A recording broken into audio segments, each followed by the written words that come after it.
ಹುಡುಗಿ ಅಂಜಲಿ ಅಂತ SSLC ಓದ್ತಾ ಇದ್ಲು.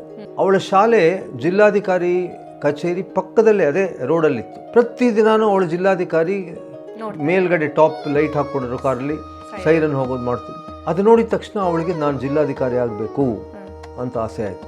ಮನೆ ತುಂಬ ಬಡ ಹುಡುಗಿ, ಅವಳು ಆಗೋಕ್ಕೆ ಜಿಲ್ಲಾಧಿಕಾರಿ ಆಗೋಕ್ಕೆ ನೀನು ಹೆಂಗೆ ಆಗ್ತೀಯಾ ಅಂತ ಎಲ್ಲ ಕೇಳಿದ್ರು. ಅವಳಿಲ್ಲ ನಾನು ಆಗ್ತೀನಿ ಅಂತ ಹೇಳಿದ್ರು.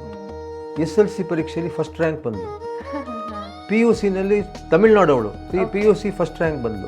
ಅದಾದಮೇಲೆ ಎಂಜಿನಿಯರಿಂಗ್ ಓದಬೇಕು ಅಂತ ಹೋದ್ಲು. ಎಂಜಿನಿಯರಿಂಗ್ ಆಗಲ್ಲ ಅಂತ ಬೇರೆ ಏನೋ ಸೇರಿಸಿದ್ರು. ಡಿಗ್ರಿ ಆಗಿದ ತಕ್ಷಣ ಅವ್ರ ತಂದೆ ಮದುವೆ ಮಾಡಿಬಿಟ್ರು. 19 ವರ್ಷಕ್ಕೆ ಮದುವೆ ಮಾಡ್ಕೊಂಡ್ಲು. ಯಾರನ್ನು ಮದುವೆ ಮಾಡ್ಕೊಂಡ್ಲು? ಒಬ್ಬ ಪೊಲೀಸ್ ಕಾನ್ಸ್ಟೇಬಲ್ನ. ಗಂಡನ ಕೇಳಿದ್ಲು ನಾನು ಆಗಬೇಕು ಅಂತ. ಅವಳಿಗಷ್ಟಲ್ಲಾಗಲೇ ಒಂದು ಮಗುವಾಗಿತ್ತು. ನನ್ನ ಮಗುವಾಗಿದೆ, ಪರವಾಗಿಲ್ಲ ನೀನು ಹೋಗು ಪರೀಕ್ಷೆಗೆ ಹೋಗು ಅಂತ. ಫಸ್ಟ್ ಟೈಮ್ ಅಟೆಂಪ್ಟ್ ಆದ್ಲು, ಫೇಲ್ ಆದ್ಲು. ಸೆಕೆಂಡ್ ಟೈಮ್ ಮಾಡಿದ್ಲು, ಫೇಲ್ ಆದ್ಲು. ಥರ್ಡ್ ಟೈಮ್ ಮಾಡಿದ್ಲು. ತಮಿಳ್ನಾಡವರು ನಿನಗೊಂದು ಕೋಚಿಂಗ್ ಕೊಡ್ತೀವಿ ಅಂತ ಫ್ರೀ ಕೋಚಿಂಗ್ ಕೊಟ್ಟರು. UPSCನೇ ಪಾಸ್ ಆಗಬೇಕು ಅಂತ. ಮತ್ತೆ UPSC ಅಪಿಯರ್ ಆದ್ಲು, ಫೇಲ್ ಆದ್ಲು. ಲಾಸ್ಟ್ ಟೈಮ್ ಅಪಿಯರ್ ಆದ್ಲು, UPSC ಪಾಸ್ ಆದ್ಲು.